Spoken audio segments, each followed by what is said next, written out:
I saw Meta executives repeatedly undermine US national security and betray American values.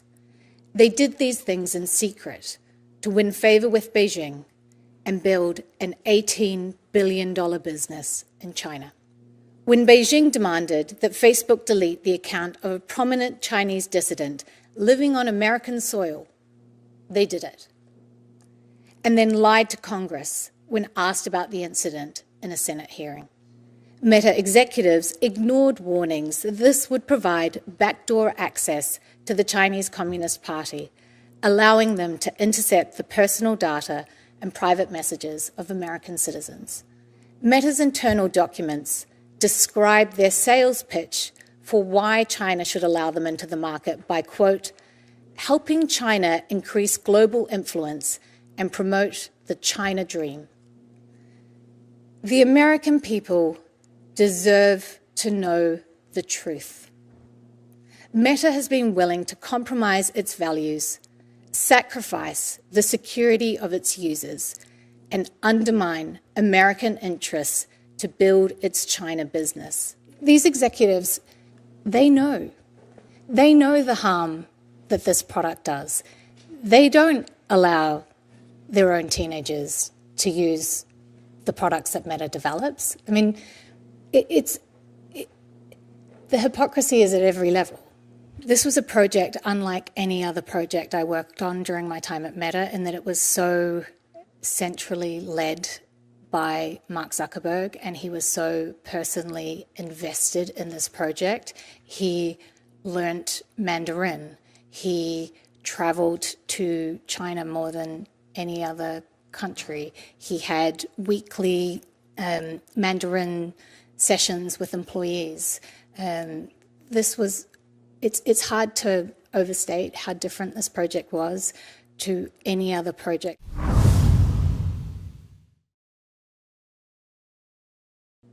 Mark Zuckerberg pledged himself a free speech champion.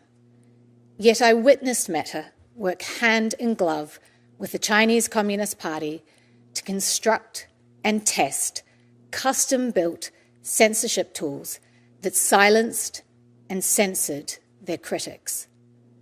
When Beijing demanded that Facebook delete the account of a prominent Chinese dissident living on American soil, they did it. And then lied to Congress when asked about the incident in a Senate hearing. The willingness to censor was not the only troubling thing I witnessed. I watched as executives decided to provide the Chinese Communist Party with access to Meta user data, including that of Americans. Meta does not dispute these facts. They can't. I have the documents. As recently as this Monday, they claim that they do not operate their services in China. Another lie. In fact, they began offering products and services in China as early as 2014. That hasn't stopped. Their own SEC filings from last year show that China is now Meta's second biggest market. Meanwhile, Meta's AI model, Llama, has contributed significantly to Chinese advances in AI technologies like DeepSeek. Facebook's secret mission to get into China was called Project Aldrin and was restricted to need-to-know staff. There was no bridge too far. Meta built a physical pipeline connecting the United States and China. Meta executives ignored warnings that this would provide backdoor access to the Chinese Communist Party, allowing them to intercept the personal data and private messages of American citizens. The only reason China does not currently have access to US user data through this pipeline is because Congress stepped in. Meta started briefing the Chinese Communist Party as early as 2015. These briefings focused on critical emerging technologies, including artificial intelligence. The explicit goal being to help China outcompete American companies. There's a straight line you can draw from these briefings to the recent revelations that China is developing AI models for military use, relying on Meta's Llama model. Meta's internal documents describe their sales pitch for why China should allow them into the market by, quote, helping China increase global influence and promote the China dream. The truth about what has gone on in China matters.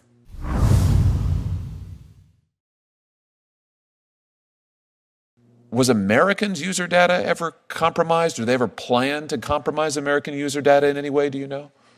One of the challenges with the servicing a market as big as China was the internet infrastructure that would underpin that. So I mentioned the cable that they joined between the US and China, and that would be very helpful. But in servicing this market, but it would still mean that the service would be slow. So they contemplated using POP servers, and POP servers as a technical data center that brings the data closer to the end user.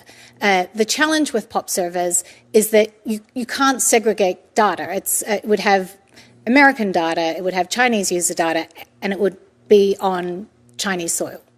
So I want to just be clear about this. Here in this document, Facebook is talking about making Chinese user data available to the Chinese government because they're going to store that data in China. Is that correct? Correct. But when you store that data in China, Americans who exchange messages or other information with Chinese Facebook users, that would mean the Chinese government could get access to the American data as well. Is that correct?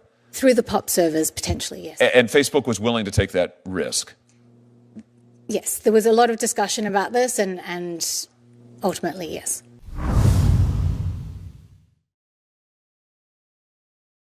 One of the things that part of their value proposition to China was that they would help them, Facebook that is, would help China outcompete other American businesses.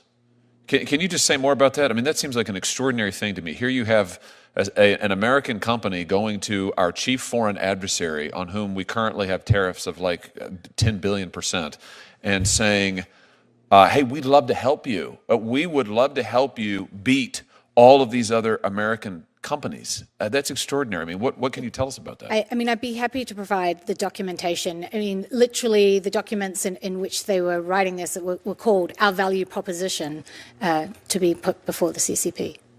So was information related to artificial intelligence part of these briefings? I know you said that there were some sort of informal discussions, but did Facebook actually brief members of the CCP on artificial intelligence, to your knowledge? Yes, Senator. And again, was that a once-off, or was this a regular thing? Senator, I think this is a great area of investigation for your committee. So why would, you were at Facebook a long time, why would Facebook want to help China with artificial intelligence? I mean, what's the strategy there, do you think? What do you divine the intent to have been? I think there are lots. So I think we've talked about the general focus of the company of wanting to help China. You know, this is over a period of time where China was rapidly trying to increase its own technological expertise and trying to grow its own homegrown technology company. So it's incredibly valuable to have the brightest minds in the world show you how that technology works, and then I think at the moment, as you're aware, there's a debate in the AI community around whether open source models or closed models are more appropriate. And one of the considerations around that is national security. But it's not clear at this moment whether open source models or closed models will ultimately prevail. And there's a lot of money on the line. In some ways, you could say, it's helpful if you want open source to prevail to have a strong threat from a Chinese model so that you can say it's really important that America wins this and we are the American open source option. And I think you can see the way that strategically plays out. So what you're saying is Facebook's AI model, Llama, I think it's called, that's an open source model, is that right? Correct. And I think they just released Llama 4 or something just recently, the last few days. So that's an open source model. many of the other American competitors, Sam Altman's company, for example, OpenAI, is a closed-sourced model, closed-source code. So Facebook has a fundamentally different take, an open-source model. They're briefing the Chinese government, including CCP officials, on this model, on their information, and then we get the revelation of DeepSeek just a few months ago, China's sort of breakthrough on AI. Do you think that Llama had something to do with DeepSeek? Do you think that information sharing helped lead to DeepSeek? I think it's been widely reported that the DeepSeek model is in part based on Llama. And so just playing this out, if China's DeepSeek model, another open source model, I think, right, becomes the chief competitor to these other models in the United States, what you're saying is that it stands to reason, and this is something for us to look into certainly, but it stands to reason that in a way Facebook would benefit from that because you've got this threat in DeepSeek. Facebook is the only other really major American open source model out there. The others aren't built on that platform. So, Facebook's, their profile is raised, the significance of their model is raised, and maybe they become more important than ever. I mean, does that stand to reason? I think it's a winner-takes-all situation, and I think that would set up Meta in a very strong position.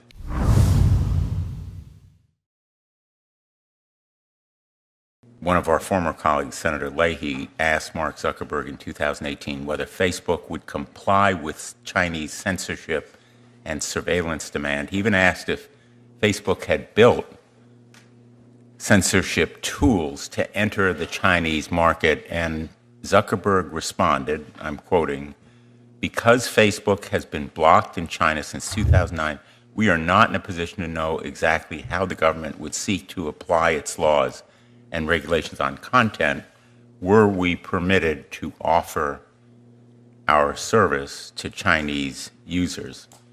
Ms. Williams, was that accurate? That is not accurate.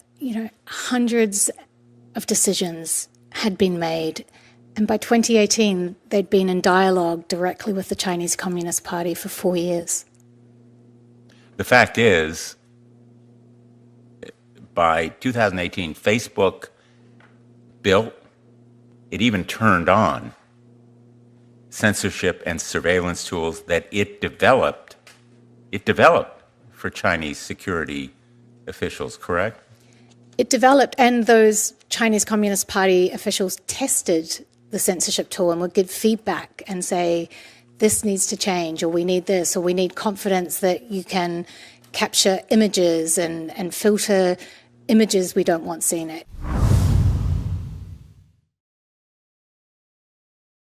One example is that Facebook was targeting 13 to 17-year-olds.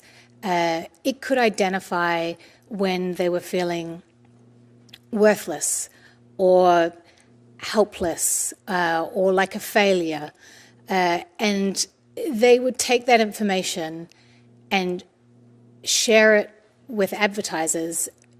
One of the things about advertising is advertisers understand that when people don't feel good about themselves, it's often a good time to pitch a product. People are more likely to buy something.